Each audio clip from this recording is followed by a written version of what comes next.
go. There we go. Are you there? Oh, I should say. Hello there. Oh, wait a minute. I can turn this on. Hello there. I'm here. Are Okay. you there? Yes. Yeah. Where is your picture? I should be on there. Wait a minute. Yep. Something's happening here. You're going to have to click on it. I do? I think so. Wait a minute. Down here. Wait a minute. Yep. Turn. Oh, that says turn off video. Nope. Can you see me? Yes. Well. Let's see. What else do I do? Show I am? No. Oh, let me see. Oh, I know what it is. Hold on a second.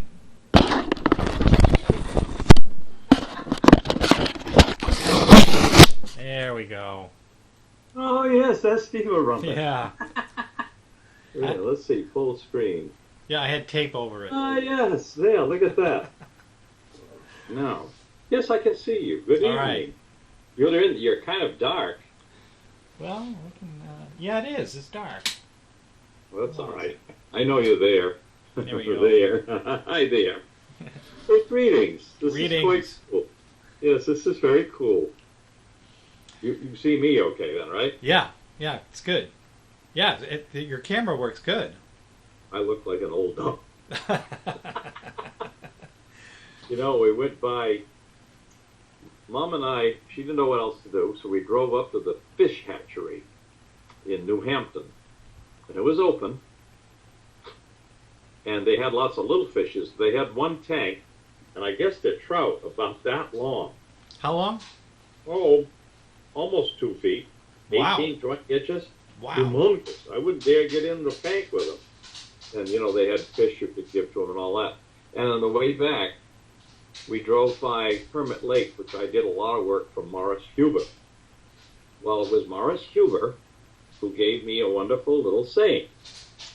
I was with him, and some old guy came back that owned land or used to own land. He made some fuss, you know, and Morris got rid of him somehow. And I said something, and then Morris said, yes, I think he has an old duck. We say, he is an old duck. No, Morris said, I think he is an old duck. So I thought of that when I drove by. As far as I did some of the work for Morris. He was a piece of work. I don't regret anything. All these people have made me richer. How's Miss Pam tonight? Oh, she's right there. Ah, Miss Pam, how do you do? Yes, indeed. Hey, are you guys good for Friday night, the 18th? Yes, and Pam has put in for Saturday for the day off. So the way I see it is you guys will go to the wedding. Probably you leave at 2 o'clock to be there at 3. And then spend the time with the wedding. We'll go home then. So we'll be there Friday through most of the Saturday. And then be back to take care of the dog. So. Well, I'm thinking, okay, well, what time can you come down Friday? Well, what time are you going to get there? Oh, we're getting there 1 or 2 o'clock in the afternoon. We'll be in the motel by 3. Well, say maybe, be by 4 or 5, something like that. Well, I'm going to take you out to supper either Friday night and or Saturday night. But you don't be in a hurry to go home Saturday night unless you have to be. Well, we will have to for the dog, and you guys will be, you'll be all involved with the wedding festivities. So. Well, you might be involved in it yourself. You don't know. Incidentally, Jonathan's coming, too. Oh, is that right? Good. Yeah, I know it. Good. Of course, Bob and Davida, they're driving. Wow. Yes, I know. I don't know. Uncle John has actually talked with Rob yet. Just a second. I'm going to try something here. There. If I put this down here, then I can see if I do something really gross, I'll know about it. Yeah, that's better. No, that ain't bad. Yeah. Oh, there. How are you doing? So, some of the things are already fluid, but I will get you a room, presumably in the same motel. I'll let you know all that good stuff, what room it is and all that good stuff. Sounds good. So I'll be on that tomorrow. Yeah. So you can come Friday and stay over Saturday. Right. Good. All right. That's good. Yeah, but I Oh, couldn't. I couldn't get Mom to budge. Um, did you try? yeah, I tried, but she's not one for um, having fun and just doing stuff. So, She's mom. That's her only problem. yep. Um, it's odd. After you emailed her, she softened right up and was very cooperative. So whatever you said worked. I haven't seen your email, but it was the right thing anyway. Whatever you said. Well, why? Because she's still not coming, right? I know. Well, she's all ticked off because I'm doing it. She says she never goes anywhere, and I can't get her to go, and I do. I've tried years, and she won't. Yeah. Can't help it. Right. Not, oh, we're doing okay. We just drove around today, and then what did we do the rest of the afternoon? Oh, we went to the parade this morning. They had the 250th anniversary of the naming of Concord. Oh, yes. Concord became Concord in 1765 after the Bow controversy. And so this is the 250th, and they had this monstrous parade. The parade started on Pillsbury Street, went down Dunkley, you know where Dunkley is? Yep. Turned onto McKinley, and then went up to Broadway, and then out Broadway and ended up Memorial Field. So we just went up, and the people next door, the Wyatts went too, and stood with our backs to Rollins Park, walked the whole thing. It was a whole half hour bagpipe bands and a pipe and drum band. It was wonderful. We had Oh, wow. Then we took off for the fish hatchery. I've got to find out. These are funny looking fish. Some of them may be rainbows. I can't tell, but they're all speckled on top. And I thought the only brook trout was speckled on top. But all of these were. And like I say, they're humongous things. Wow. And they had fish food to give them, and they go all fighting over it and everything else. It was a riot to see it. And we kept off on 93 because that was a parking lot. And they came down Run 32 through Canterbury and all those places, Sanburnton. It was nice. Oh. And we came back, vegged out the rest of the day. Oh, it sounds like a good day. Well, it's all right. Yeah. It's all right. Yeah. I'm anxious to get back to work, to tell the truth.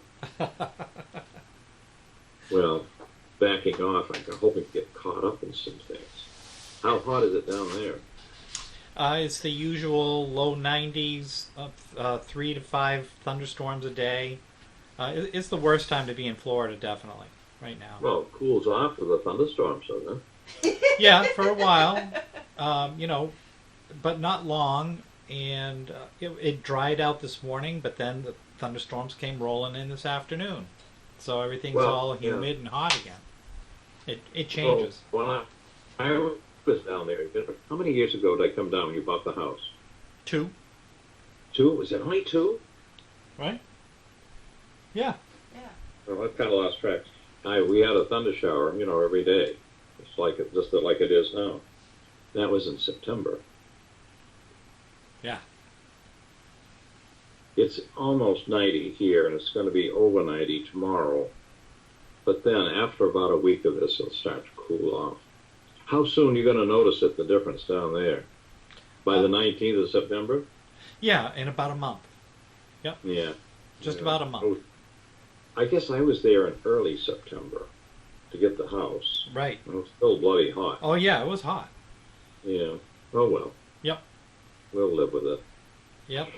Tell me, let's see, you sent me a picture of Joelle and Natalie. Right. Joelle looked fine in the picture. Well, yeah, just like any limer, you look good. It's just, Oh, okay. Well, No, no progress there, huh? Well, he was out and he was able to do that, which he hasn't been. So, but He was we resting notice up most of the he's eating protein bars. He's not eating much food, but then he nibbles on these protein bars, between meals. He has terrible problems with his digestive system. Yeah. Yeah, yeah. Like, I mean, it could be the source or part of the problem. bacterial infections in the gut, they can really, cause a lot of things. So, brother. yeah, I'm still on my list. yeah. But at least he's out and he's doing stuff. He's a little more visible, but, it's been a year and there's not like a rapid getting better. But we'll just have to see how it goes. How are you bearing this financially, though? I don't know. I don't know. Not good at all. No. Yeah. But now, earlier from our previous conversation, you were talking about predestination. And, yes. And then from the link you sent me, I got the sense of that that there are some things that are predestined, that are like pre-programmed. And I look at it kind of like a program. There's certain limitations or things that are just in this program that guide your behavior or activities or what you're doing. But then there's a certain amount of free will choice in there that, to the point where you could probably even refuse to cooperate with the program. So it's not it's not an all extreme one or the other. It's kind of like a mixture of the two. And then you mentioned something about the first church before 100 A.D. So with those two things, maybe you could go into just a summary of where you were going with that from before, and then how and what it has to do with each other. Well, first of all, maybe who knows when, you have to find out how the church came into being to begin with. So we can start with an existence if you want, but in my remembering that I am a rank amateur in this. I don't have degrees, don't have nothing. I just poking my way along. If you look, first of all, the book of Acts, everything was hunky-dory. People were joining, and there were wonderful miracles that taking place of people being healed, and everybody thought well of the church. Then the thing came with Stephen, and he's put to death under very unpleasant circumstances. Being stoned to death is not a nice way to go, and there was a persecution started. And one of the three honchos, Peter, James, and John, James was killed. Not good. And Peter eventually is going to be killed. And then before Paul became a Christian, he was hauling off Christians to jail, and some of them were killed. So whatever it is joining the church is not all hunky-dory. But then if you read in what was going on a few years later, oh boy, probably 15 to less than 20 years after the resurrection of Christ, you look what's going on in Corinthians, the place is all messed up. Somebody's living with his mother. Let's see, it could have been his father's second wife, one of those things, but totally unacceptable. Christians or Jews or anybody, and there was bickering and all kinds of problems. Then you look at some of the other epistles, and usually there's some problem going on. Oh yeah. You read the Galatians. You'll love this. Guy wanted to be circumcised. Become a Jew. And Paul said, absolutely not. You do that, and you may be cut off from everything. What has happened to the Jewish Old Testament religion? You want to talk about that? Yeah, because a lot of it seems not so much to be based upon history, but more like a political tool. Oh, wait a minute. One thing Christianity was not set out to be is a political force. That was one reason they're persecuted now and then, because either they started to be political, therefore they were a danger. All right, since you mentioned it. The reasons for putting Jesus to death, strategically, politically, militarily, absolutely sound. Well, in the Old Testament, there are some people who have been studying from an archaeological standpoint, and find that a lot of the facts don't line up, and it seems to be written in sections by certain authors who Yeah. either plagiarized some of the old myths and combined them, and they made it very convenient to assert their power and to their domination and control of the people. Oy vey. Yeah, so there. I mean, some of these people, some of these folks who are studying this are saying that, a lot of this just doesn't add up to the facts, and when they look at the actual authors of it, they see some overlap and some twisting of the facts, and they went into, well, why would they do this? And it's really coming out to be this like a power structure movement in terms of Yahweh, of making him the God of choice, and they twisted a lot of the stories and inserted names where they didn't belong and dates that were false, and so there's just a lot of it that seems to be contrived. So it's really hard to tell what actually went on then. Oy vey. Yeah. Where do you want me to go from there? Well, I was hoping we were going to talk about a little more about that predestination, and where does that fit in with the before 100 A.D. Was there any connection there? Yeah. Now, let me try something on you. Yeah. Tomorrow, I am going to pick up the cat's dish, empty it out, and clean it with hot soap and water. I do it every morning. So I'm going to do that tomorrow morning. Right. But the cat might die, or I might die, or the house may burn down, or a million things may happen, and I may not do it. Or maybe I'll forget.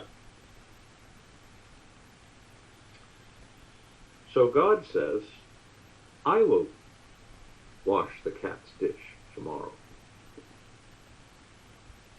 Well, he's prophesying it's going to happen, right? So is it predestined that it's going to happen? No, but nobody can stop him from doing it. So some of these predestination people get to the point where I am predestined to reach over here and turn the picture off, the light off. That it was predestined millions of years ago. I don't think that. Some people think so, but I don't. For example, some people, the Presbyterians, some of them, and the Calvinists are into the sovereignty of God. The sovereignty. All-powerful, everything, all wisdom, knows everything ahead of time. That's not what I read in the Bible. Because I'm reading the Bible, and you're questioning the Bible, but I'm reading it, I'm telling you that I believe it, and this does it for me. I think it's the 6th chapter of Genesis. A whole bunch of things that happened. And it got so bad that the earth was filled with violence, and then I can quote this, and that listen to all the superlatives, every imagination of the thoughts of his heart were only evil continually. Do you hear all the superlatives? Yeah. One app piled on top of each other. Yes. Guess what? Guess what he said? I'm sorry that I made him. That's a quote. I believe he said that. And I believe he was sorry. Yeah, right. There goes some of the concepts of sovereignty. No, I don't think that he knows all. But he can make anything happen. He can say that 200 years from now, such and such will happen. Will it happen? He wants it to happen. He's still there 200 years from now. Who's going to stop him? Right. Like Paul. Paul was very definitely predestined. Was he predestined to persecute Christians? That's not the point. Maybe not. But he was predestined, set up, chosen, set apart. When the time comes, you will fit in that, whether you like it or not. Well, you would better like it. Well, he said, woe is me if I don't preach the gospel. I'm supposed to do this. I've been prepared for it. Everything's been done for me to do it. I better do it. If I refuse to do it, I am in big, big trouble. Yeah. I don't know that helps you. Well, But that is part of the that initial programming, and where the recipient of the program could actually refuse even the directive of the program, but only under consequences that would be less desirable than going along with it. there's another place it's in one of the prophets when things are going to pot with Israel. Bad, really bad. And he said, I'm going to do this and this, and I will be king over you. You know, this is going to happen. No matter how bad things get, I will do this. Yeah. He can, that kind of sovereignty I like. Yes. If he says, okay, it will be done. And we will preserve the cat's dish to make sure it's there, and the hot water and the soap, because he's able to do that. So when he prophesies something, is it predestined to happen? Only in the same sense that I'm saying it's going to happen tomorrow, but I don't have the power to fulfill it. Well, See, I don't see a big problem here. yeah, They make the big problem. that's a different kind of predestination. There could be one where, like the programming, when the programming's set and you can't change it and nothing can ever alter what the outcome is. I I don't see it that way. right. See, you're suggesting a different thing where it is a program where certain decisions can be put in place or retrieved back. So it's more of a dynamic. I guess that kind of predestination would be a dynamic one. Okay, look, in the first chapter of Ephesians, right, they're just the first few paragraphs. Paul has this wonderful flowery way of always opening, Paul, an apostle, called by God, blah, blah, blah. And he says, we were chosen and were ordained and all this to do this. We were. You're doggone right they were. I'm really strong on this, Steve. God did not leave to chance the formation of the Christian church. He didn't say, I've got these 12 disciples, sayonara. Do a good job, I'll see you later. No way. Oh, look, Steve, they didn't even want to preach to Gentiles. And finally, Peter, through a vision and Cornelius and all this good stuff, went to see him. And Cornelius is a centurion. He's a military, soldier. And he's a Gentile. And I don't have to go into what happened right now. A wonderful thing happened. But when he went back to the head honchos in Jerusalem, he had to explain himself. So they said, you went and talked and ate with Gentiles. You shouldn't have done that, Peter. Then he described what happened. And they said, well, wow, I guess the gospel of our Lord is for Gentiles too. Of course, Jesus had already said that anyway. Right. So he has to keep hammering. Well, that's all I'm saying. He did not leave it to chance. I don't think that helped you at all, but I'm having a lot of fun. No, some, because we're trying to relate something conceptually to like the historical event in order to define or to explain a concept. So those are all good examples. They're good. You said you read The Supernaturalness of Christ by Wilbur somebody. That was the name of the book, The Supernaturalness of Christ by Wilbur Smith or somebody. I did? Yeah, you said that years ago, many years ago. And okay. I said, wow, that's interesting what my son is reading nowadays. Well, anyway, it was all about the improbabilities, if it isn't true. And the improbabilities just keep backing up. And it just, there's something wholly illogical about the thing, unless it's true. That's what he was saying. And you said you read the book. Oh, well. I wonder how long ago that was. Well, 2-3 years ago, something like that. Oh. Not that long, but a few years ago. I remember you talking to me about it. And I was thinking, wow, look what my son is reading now. Hmm. Oh, well. Now, some of the things that you wrote in the last email, I think that's Alice. Hold on.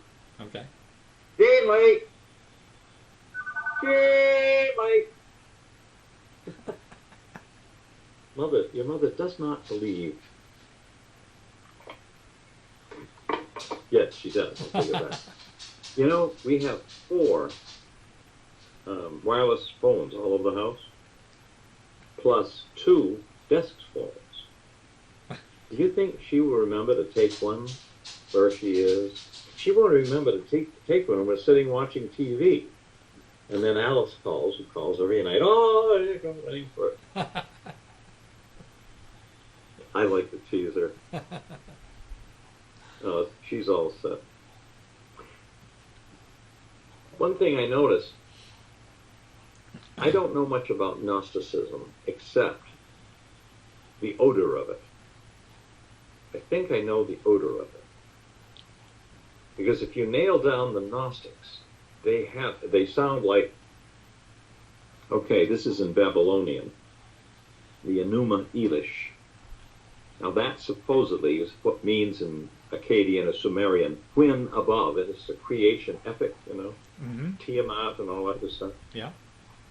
And, you know, grossly polytheistic, to me, nonsense stuff. Well, if you nail down the Gnostics, they reject the Old Testament. And they go into stuff like that.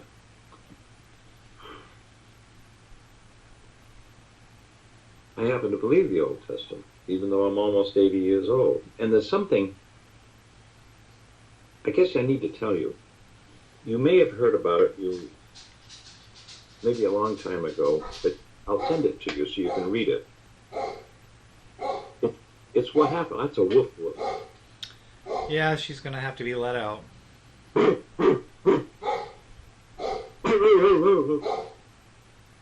All right. Right. All right. Hold on. I'll be right back. I'll be right here. It's just going to be a minute, so. Okay. I'd say hello to Pam if she was still sitting there. Hi, Pam.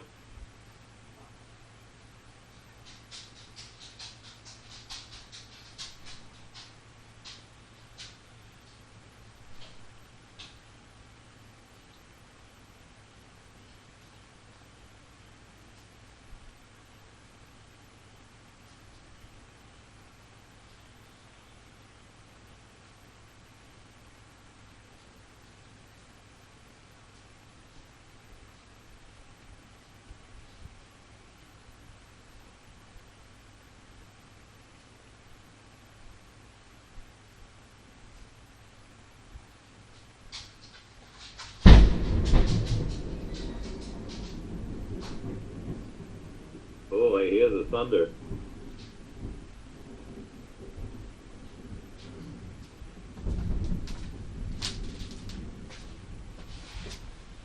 There we go.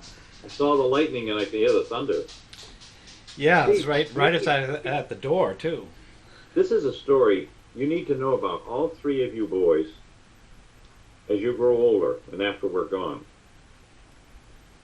You know, my grandfather was Harry, right? Yep. I'm Hank, he's Harry, and my great-great-grandfather was Henry. That makes it easy. Right. And he was a doctor. Yep. And he married Grace Page. Right. Who was the daughter, the firstborn child of Charles Page. Right. Charles Page was a saint, if not saintly, if not saint person. He was a very devout, humble, believing Christian. I say that without reservation. And this is back in the 20s now, so we're getting towards almost 100 years. They went to the first Congregational Church here in Concord, which is now a brick church. If you know where it is, don't you? Yeah. It's up near, just beyond the Registry of Deeds and so forth, a big brick church. There came a time in the 20s when great-grandfather, I could just say Charles, it's fewer syllables, perceived that the minister no longer believed Christ was who he said he was. We use the word the divinity of Christ, whatever you want to call it. It's a slippery slope. Once one little piece goes, pretty soon it all goes. This is how I perceive it. This lasted up into the 30s. And there came a time, and Grandma says this in the book, this is the page book. You have the AMSDEN book. You don't have the page book, do you? I don't think so. Yeah, well, I'll send it to you. I've scanned it. She says they were a three. They were together on this. But I'm certain it was Charles who was the mover in this. There came a time when there was a showdown, and they no longer would stay in the congregational church, and all three left. Today, this isn't a big deal. People change churches like they change their underwear here in Concord. It's just, they cruise around. But Grandfather Page, I think, had been in that church something in the order of 60-odd years. Wow. 50 to 60 years, something like that. They left.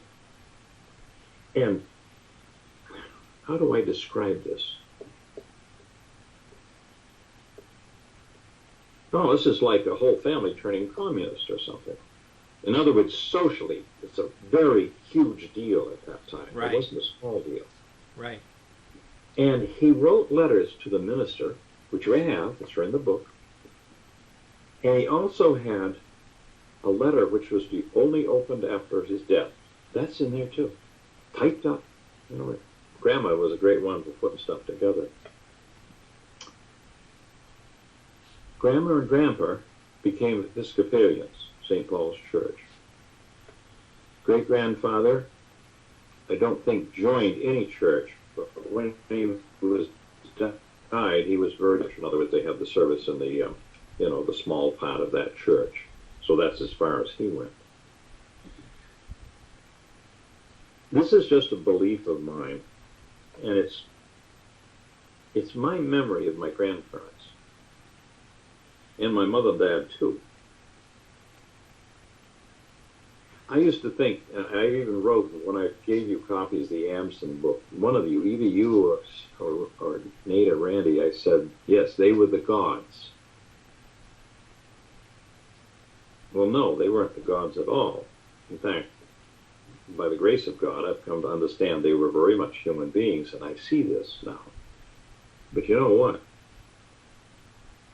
I think there was a blessing on them, a special thing, the kind that you can accept or reject.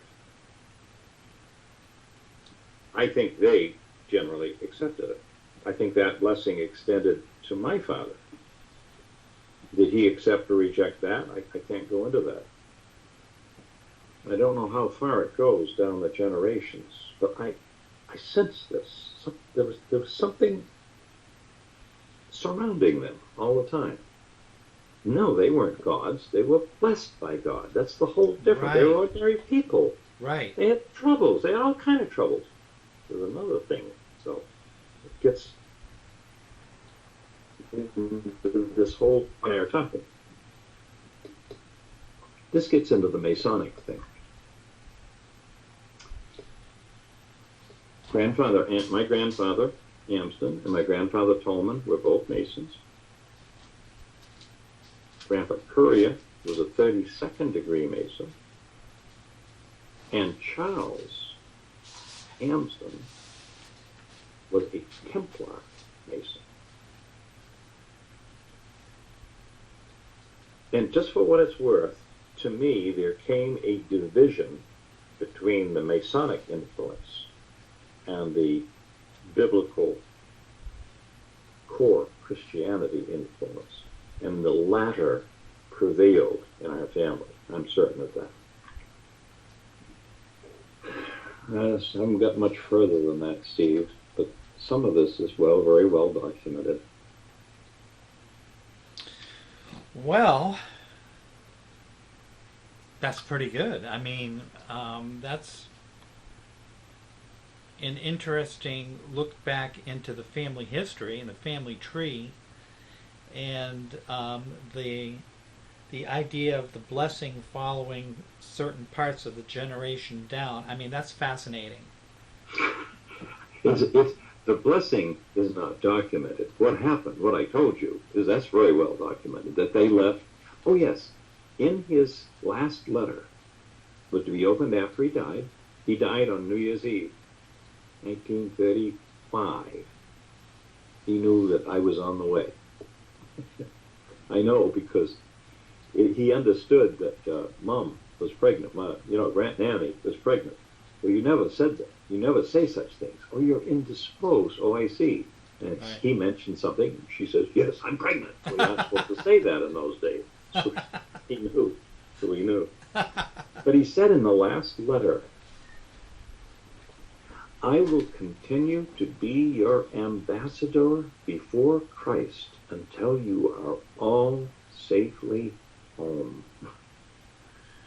Wow. Steve, this is our heritage. There was such a person back there who said and thought such things.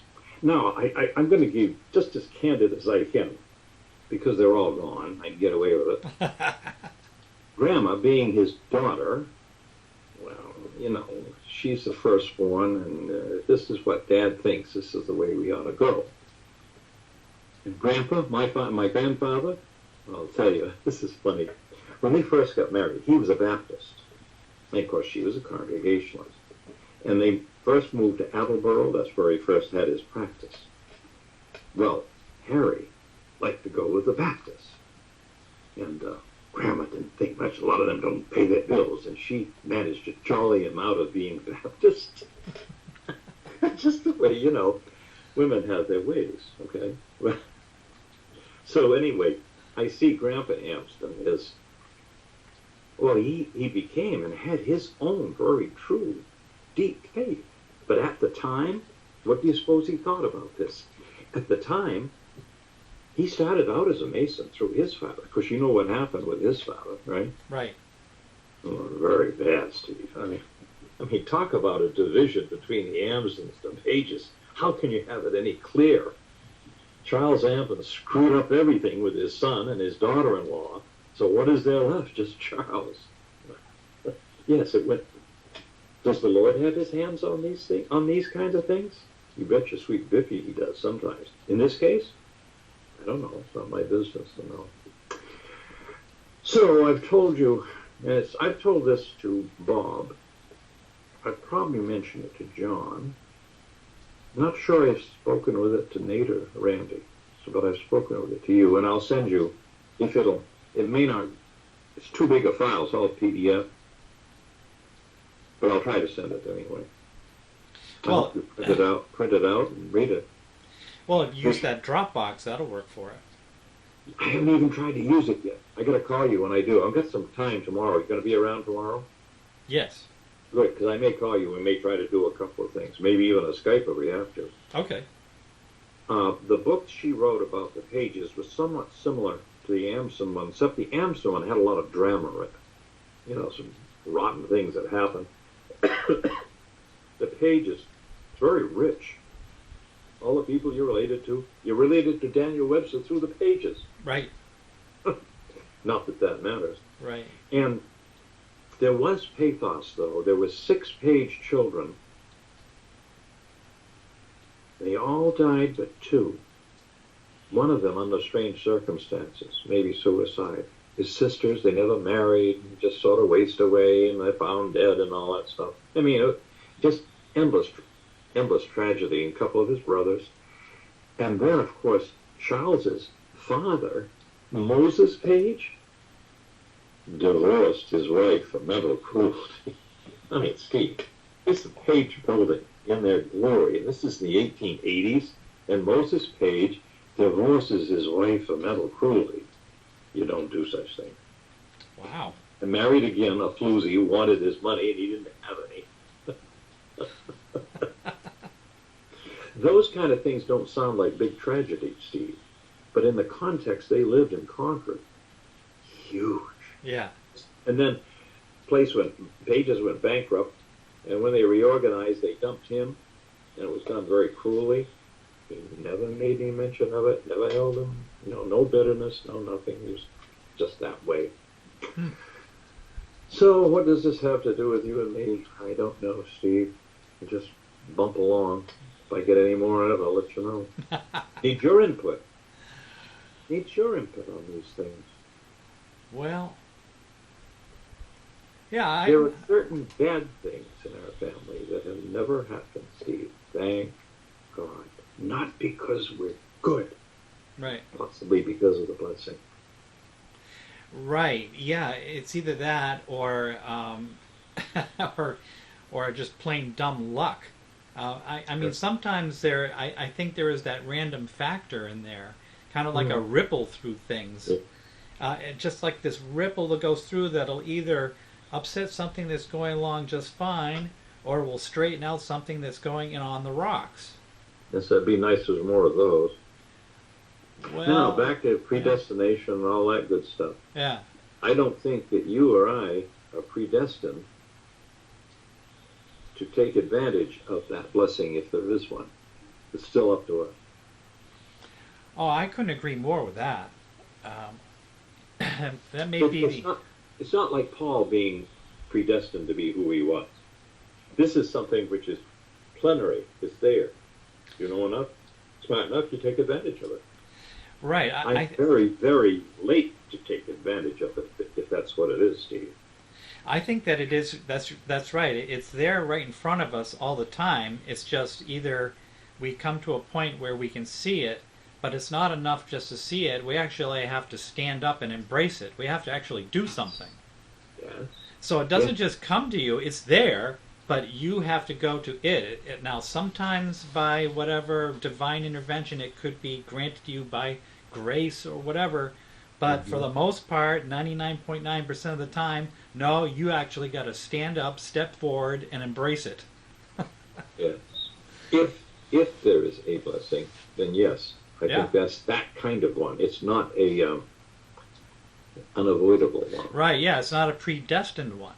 So, Steve, if I could tell you the number of times I have been delivered from bad things,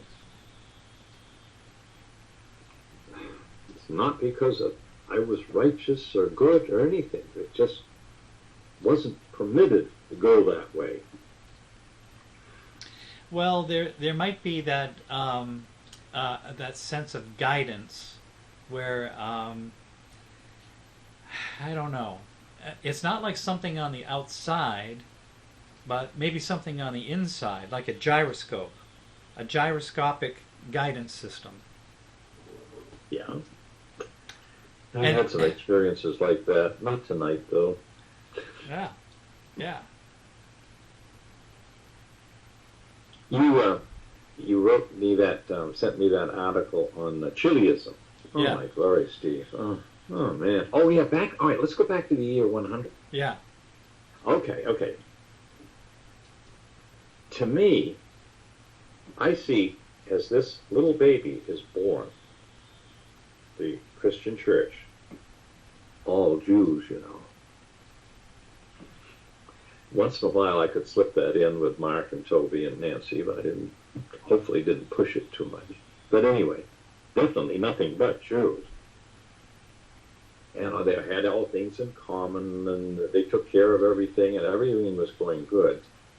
And then persecution. It's very clear that they lost some few, too. So, this is too rugged for me, sayonara. Oh, yeah. Then if you jump through what's in the New Testament to the book of Revelation, wow. You know what gets me, Steve, about those 7 churches in Revelation? There is nothing about evangelism. I mean, Steve, I was brought up in what we call an evangelical church. It wasn't extreme. Ours was mainstream evangelical. Okay? Emphasis on missions, trying to convert people. Something like Billy Graham meetings, Jack Woodson, Word of Life. I could go on and on and on. Buttonholing people. You understand what I'm getting at? Yep. And there are ways of doing it. Some people apparently do it successfully. I don't. I mean, I don't know how. Never have had that knack. When you come to the 7 churches of Revelation, there's no mention of that. The whole thing is clean your house and hang in there. You get what I'm trying to say? The idea of going out and converting the world, it's not in there. There's nothing in those 7 churches about preaching the gospel all over the earth. It's as though, okay, here I go. It's as though whatever is good in Christianity has been compressed and compressed and compressed and compressed. And then the message, you have to read the message for yourself. Something was going to happen very shortly after those letters were written, and none of us who study this stuff understand what happened.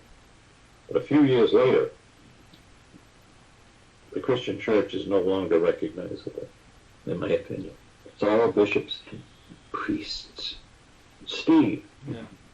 according to the Old Testament, the believers were to become priests. The first verses of Revelation, he has made us to be a kingdom and priests, all of them. And the next thing you know, all there is bishops, priests, and a whole big proletariat who, you know, are cannon fodder, you might say. Yes.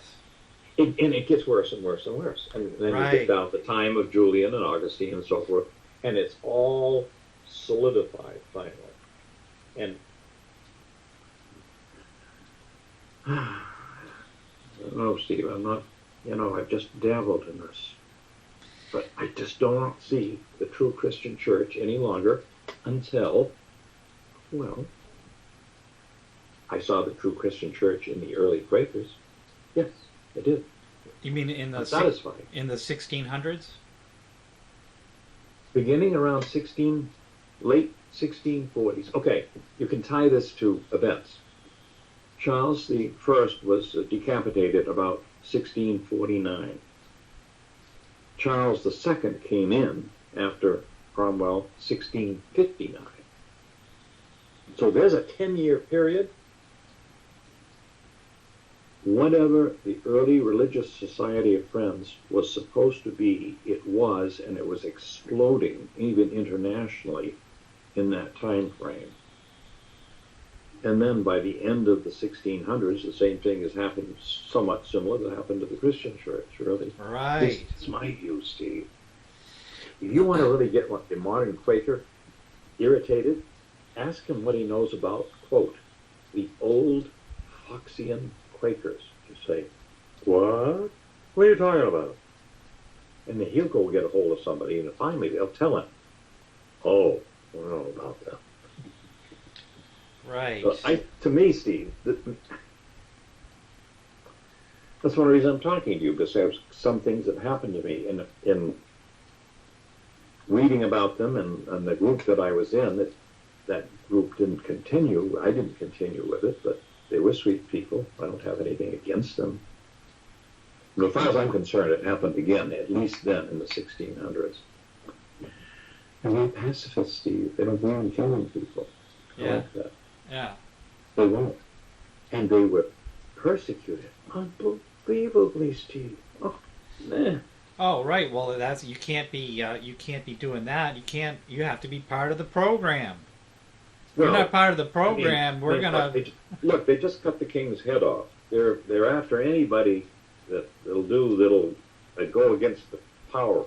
And they see all these people that won't go to church, they won't do this, they won't do that, and they're afraid they'll get together and take over the government, right? Right. So they throw them all in jail, and there wasn't any chance of that, but the same thing happened all over. Right. See, I jumped from the year 100 to 1620s. I'm sorry, but it was on my mind. Couldn't help it. Well, no, especially if that's where it appears again, it doesn't matter how many years are in between when it happened. It is what it is. If it's 1,500 years, Now, who knows? I know that I studied something about the Cathars back in Okay. this would be in the 5th, 6th, 7th century, somewhere in there. I think they lasted for a couple hundred years. Well, they lasted up until the Inquisition of the 1200s or so. Right, and it was the same kind of thing. They were hunted, persecuted, ridiculed, marginalized, Yeah. and Bur- demonized. Burned Right, also. and then with the Inquisition, they just killed them off. Yeah. I don't. I'm not saying that this is another incident of where the original church reared its head or was able to get above water again, but it's the same kind of persecution complex to anything other than the standard dogmatic belief system that's being enforced. That's the pattern of history over and over. I mean, from the very beginning, and it just seems that there are certain forces in control, be they archons, be they the lesser gods, be they demons, devils, or extraterrestrials. There is certain non-human forces that are at play here, and Thank you. we are subjugated to it to a certain degree. Yeah, good. It's to a certain degree. There's nothing we can do about it, but on the other hand, there's a lot that can be done once you understand the bigger picture of this labyrinth of creation, and that it is just basically an illusion that is projected, that we are being projected into. And, well, that's what I'm in the middle right now of trying to figure out, and in another month, I'll probably have more of the answers to this quest. I hope you cut me in too. Well, I don't know, because Converted. some of the stuff that you can see why there's certain knowledge that is not made easy to like the common man, and it's not just available to everyone. I'm starting to understand why. And the people who actually come to find the answers, this is why they're secretive about it, because they understand that divulging the answers is not, it's against natural law. It's not the way that the answers will not fall upon ears that are not prepared to hear it. So you don't want to be out there blasting the knowledge. It's just a no-no. But Steve, I would be remiss if I didn't tell you something that has very little to do with knowledge, and you can read it in the second chapter of Acts. Of course, you can read that the Holy Spirit fell on the apostles and so forth, in tongues of fire and so forth, and they started speaking different languages. Right. Okay? So it was the day of Pentecost, which is a gathering, and Jews came from all over the civilized world, everywhere. It lists them there. Everywhere. Because they're supposed to once a year. So they happened to be there. And they couldn't believe it, hearing these guys talk in their own language. And they're doing it early in the morning, and some people thought they were cocked. I said, no, we haven't been drinking.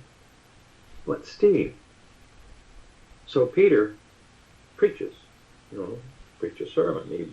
It's listed there. It's probably shortened and condensed. Well, when he's done, he says, your fellow Jews have crucified the one who was supposed to come, the Messiah, and yet he rose from the dead, and we are his witnesses. And all these people, for some reason, Steve, they all were tuned in. This is what is not easy to understand. Why are they all listening? And he said, what shall we do? What are we going to do about this? And he said, repent, be baptized, and receive the forgiveness of sins. Oh, Steve, some of these preachers today are claiming if you become a Christian, you'll get all kinds of money and you'll live forever and all this good stuff. Baloney! Right. There was no such thing. Right. The only thing that was promised was forgiveness of sins. Then read, it's in around 15th, 16th chapter of Acts when Peter was forced, will go and talk to this guy, Cornelius, who's a Gentile. And he got, a sort of a little sermon. The last thing he said, everyone who believes in him, Jesus, receives forgiveness of sins. That's what it's all about. So why is that a big deal? Why did 3,000 people get all excited when Peter was preaching in Jerusalem? Why did the whole household of Cornelius, oh yeah, they started speaking in tongues and praising God. They hadn't been baptized yet. I love it. I love it. So Peter said, well, it looks as though they're in. I guess we better baptize them, right? I love that one. Boy. In other words, it happened. Nothing to do with baptism. Right. Yes. See, but Jesus said it too in the first chapter of Acts. The message for repentance, for forgiveness of sins. It doesn't say anything about being rich. It doesn't even say anything about eternal life. It's in there. People were moved to, when they heard this, that's what I want. So in other words, whatever's preaching, something's happening, like, positive, negative charges, magnets come together. Yeah. Oh, Steve, this is such a big deal. Here I am, almost 80, and I'm just get a little glimpse of this. And yet I've known about these things all my life. I grew up in this. Probably became inured to much of it. Yeah, but it takes that long for it to become revealed. It's a matter of recognition, recognition. It's remembering what we know. And to be able to do it in 80 years, well, that's pretty miraculous. Well, I know I'm a sinner, Steve. It didn't take very long to figure that out. Well, in that sense... I knew that a long time ago. But that's because we're in this 3D labyrinth of creation. And when Bill Donahue did that presentation on the Pentecost that I had out on South Berkshire... I watched that. Yeah, see, he's describing not a city of Jerusalem like in Israel where there are concrete buildings and roads and the old temples, and that's not where it's at. It's in here. It's in here. And it is the new city of Jerusalem is the city of light that is in the next world. It's not going to happen in 3D. The 3D creation is, and we know from quantum physics, is a gigantic hologram. And it's a hologram that is a gigantic program, like the internet. And it's a training ground for the human soul. We go through this 3D existence and the trials and errors, and we have the quest for the Holy Grail and the search for knowledge and wisdom, if we're so inclined. And if we get to the point where we are granted that forgiveness, then we become transformed or transfigured, and then we are in the next realm, the new world, the new earth and the new heaven. It's all there. It's not that it's coming, it's already there. It's just that we have to reprogram ourselves to the point where we can recognize it, and then we're there. That is the new Jerusalem. And I think that's what Bill Donahue is saying. It's not going to be in 3D concrete and steel buildings. I would have to get him under oath on the stand and cross-examine him first, I think, probably. No, I'd want to sit and have a cup of coffee with him. Well, that's what he insists on in his presentation. Now, who is he, pray tell? Well, he's some type of... he does these presentations. I don't know that he's a minister or a preacher. I don't know that. Yeah. But I know that he has a series of other ones. I've looked at a couple of the other ones, just not extensively. Now, I just kind of came across it during the research. What gets me is when I think of what happened on the day of Pentecost and what happened to Cornelius, is like Cornelius, how much could he have known about the Old Testament? Not an awful lot. And Steve, Peter, there wasn't any New Testament. There wasn't any Matthew, Mark, Luke, John. Right. There wasn't any Book of Acts. That hadn't been written yet. Right. And yet, something happened. If I read the Bible right, I can almost quote it. Because in foolishness, the world did not know God, he used the foolishness of preaching to know him. He somehow ordained, yes, I am going to reach them by people like Peter and John and James and Paul who yak. I mean, how can this possibly happen unless there's something wonderful, dynamic going on that doesn't always leap off the pages, that's all. Oh, I flounder around when I talk about these things, Steve. Yeah, but that's all right because that's why we're here. That's why we're in the 3D, in the 3D labyrinth, because this is our job, is to figure it out, and where the bounds of reason and rationality leave off, we turn to intuition, and to things like faith, love, hope. I mean, the things that are going to carry us into that new heaven and new earth. I can't find anything I disagree with there. Well, it's all there. It's all just waiting for us. And the other thing I figured out was with time that basically the future and the past, they still all exist all at once in the present. It's not like that. The Exodus happened in 2500 BC. It's 1400. It's that it's happening right now. It's happening all the time. It's always there, and so are all the things in the future. Our concept of time is because we're in the 3D hologram. It's an illusion. All of those possibilities still exist in the present. I'm going to cut to the chase on something because it's getting a little late. Right.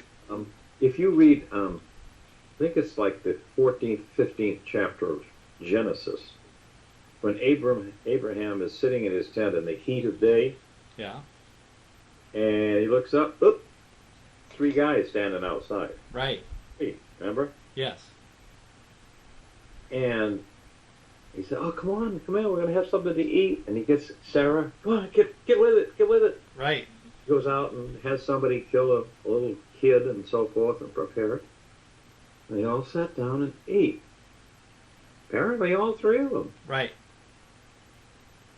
Steve, it says they were all angelic beings, one of whom was the head honcho.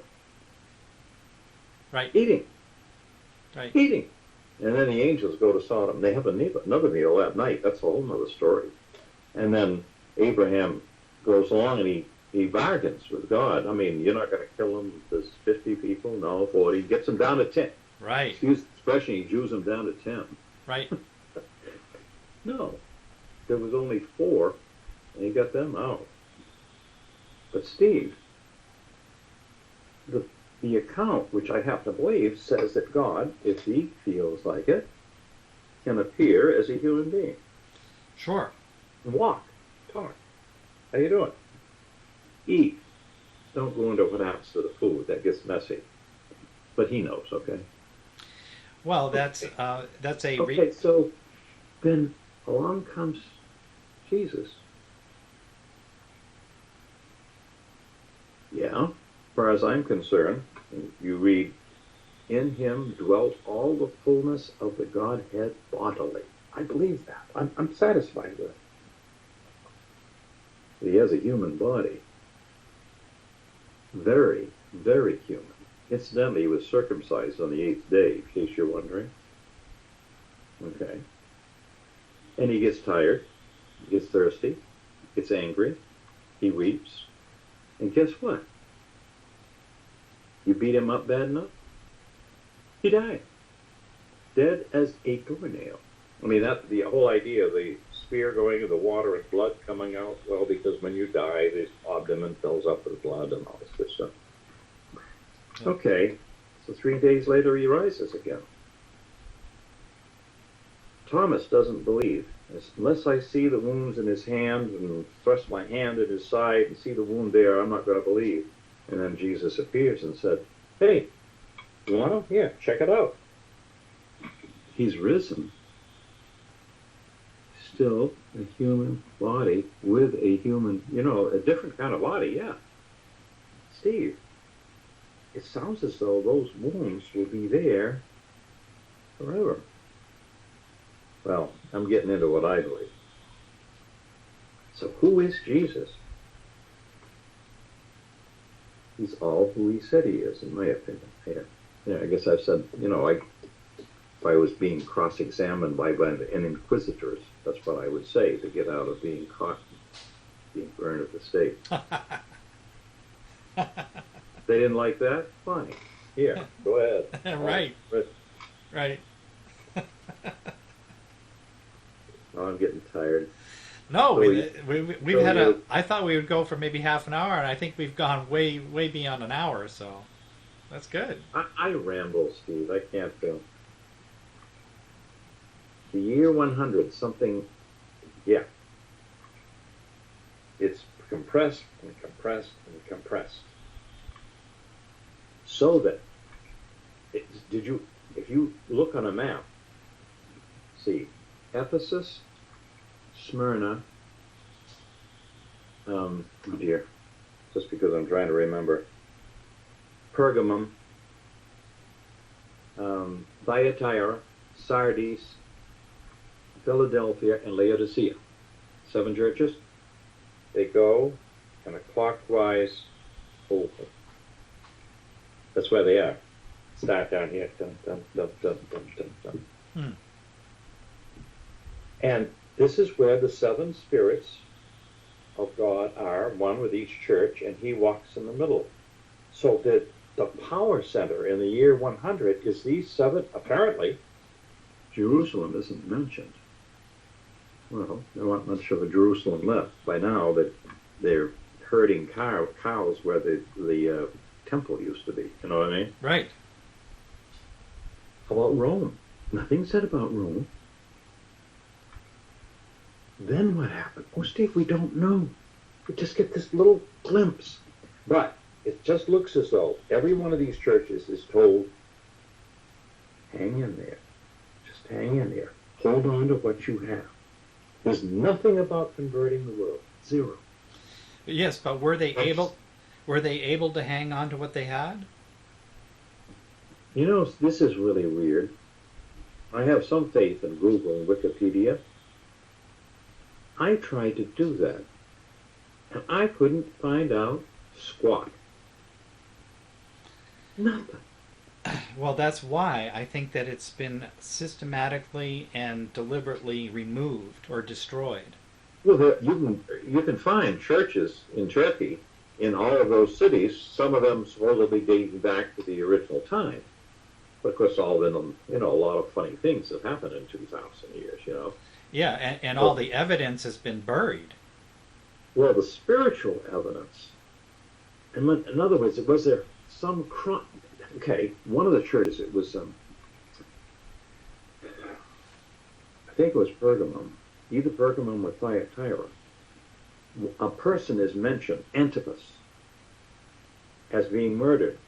That's the only man named Antipas. And the Greek, the Orthodox have a story about what happened. They killed him, that's all. They had some big metallic bull they heat up and stick him inside and eat it more until you're gone. But there's just no sense of continuum. until the year 1640 or so. And then it seems to me to happen again. Although there have been wonderful people down through the ages, but a whole rebirth of the church, maybe there have been a whole bunch of rebirths, Steve, that we just don't know about. We happen to know about the Society of Friends because it's written in English. It's more recent. Yes, it's okay with me. I wish it would happen more often. I wish it would happen now. Well, that's what I think I'm finding, is that there have been these pockets of resurgence that were immediately just like a lightning rod for the powers that be to circle in, suppress the people, destroy the evidence, and subject them to basically death if they don't conform. I see it happening all throughout the Middle Ages, right up into the Renaissance, of course, the Inquisition. Yeah. I think it's been our whole history.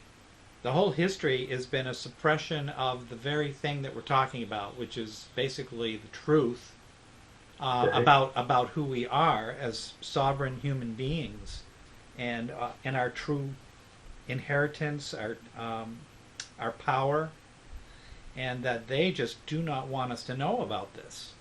They can't. They cannot let us know about it, because then they know it's curtains for them. And they're just not going to let it happen. They will not let it happen. They will fight to the death. They would rather destroy everything, including the entire earth. Themselves, sometimes. Yeah. Oh yeah, and they will destroy themselves before they will give up the power to where it belongs. Who are the true owners of the power? But you know, the news in the Old and New Testament is all very good. Well, very good. It's surely had enough time to come to fruition. You know, it's been another 2,000 years. Yeah, I know. And the thing is that I think that what I'm seeing is that the 3D model is not going to change. The 3D hologram of deception of creation is going to always remain the way that it is, the way that we are talking about it. The answer is not going to be found within the 3D hologram. It's going to be found in the next one. In other words, you can't find the answer to the problem from where the problem originated. You have to do it from outside of that, and that's what I'm testing that theory right now. I hope you keep testing. Yeah. So will I. Yeah, I'm giving it a fair shake, because I think there might be something to it. It makes sense in several different ways. There's the law of polarity in the 3D. If history shows over and over, we have these ideas, we have the concept, but we're never going to get there by remaining in the 3D program. And someday, not tonight because it's too late, but someday you're going to describe to me, I hope, what you mean by your 3D program, but don't do it tonight. The only thing I guess I want to leave with you, Rich, for what it's worth, I can identify 3 times in my life. First 2 were fairly close together. The last one's only about 30 years ago. Yeah. When, no, I didn't hear any voice, nothing like that.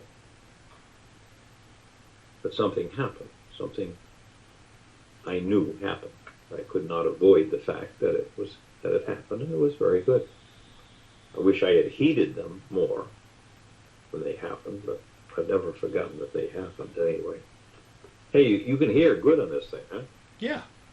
Well, it's got dual microphones. Yeah, I don't know that the program is going to record properly or not. I was testing it right before we connected tonight, and it wasn't working. So I don't know if I'm going to be able to render this or not. But if Let me know if it works. I'd like to know. Well, yeah, I'd go through and I'd edit it, and we'll pull out the pertinent stuff. But hey, do what you want with it. I'm not ashamed of anything I said. I don't know as I ought to be proud of it either, but no problem.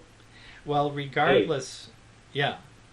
I can add that I love you very much, my dear friend. Even if you are getting to be a peer. Well, the feeling is mutual. I'm glad of that.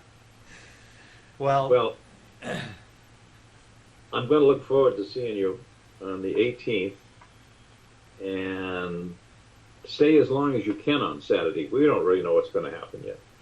Well, like I was saying, you know, as you guys are heading into the wedding, we'll depart because I've got to get back for the dog by then anyhow. Well, you know, I mean, you have to She'll make have that. been there for 24 hours Yeah, in the house, yeah. and without food. So yeah, I'd have to be back by then anyhow.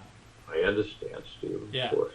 Yeah, We'll make the most of it. right. It'll be awfully good to see it. Now, all I know is I'm coming. Why don't you tell the girls All right. and tell them, you know, give Grandpa an email or something and let him know if you can show up, because I want to see them. At the same time, I don't want to bug them, you know. If there's too much going on, I don't want to feel obligated either. But let them know that Grandpa's going to be there, and they'd like nothing better to see his girl No, and their husbands. I think there's a good chance they'll be able to make it happen. So Oh, maybe we can go to supper Friday night, you know. yeah. And or Saturday. We'll see about that. All right. All right, enough for one day. Yeah, maybe we'll see. I'll look at this this captured piece of the software tonight, and if it doesn't go, then let's do another one. Maybe before you come down, or maybe you know every Sunday night at 8:00 we could do this. I don't mind. And we could. So that's the fun of it. Yeah. Send your mother an email and say, I'd like to do a Skype with you. What do you think? And she might decide that she. So. Well, we should, just for family planning or whatever. I mean, it's a much better way than using the phone, I think. Oh, I know. This So- is way ahead of it. I love it. Yeah. Let's see. Gene, you're going to say good night. I'm ready to sign off. Good night, Mom. You're going to come and see him to say hello? Gene Lee? We got her to say good night. That was pretty good. Well, maybe on one of these other times we'll get her in. Now, how do I get out of this thing? Oh, I see. What do I do down here, do you suppose? Well, you can either just Oh, turn off this video. Yeah, I see how you do it. Okay. yeah, just close out the program. Hey, neato. All Now, right. How do you saved me, and all it is just Henry Anson, right? Yep. Wow, what a neat arrangement. I love it. So Jane, you there? I can't get her. so tomorrow, perhaps on the Dropbox thing. Yes, I'll probably call you if we do it right, and I'll get you the rest of that stuff. Okay. Sounds Good good. night, Steve. All right. Bye bye. Say good night to Tam for me. We'll do. Bye-bye.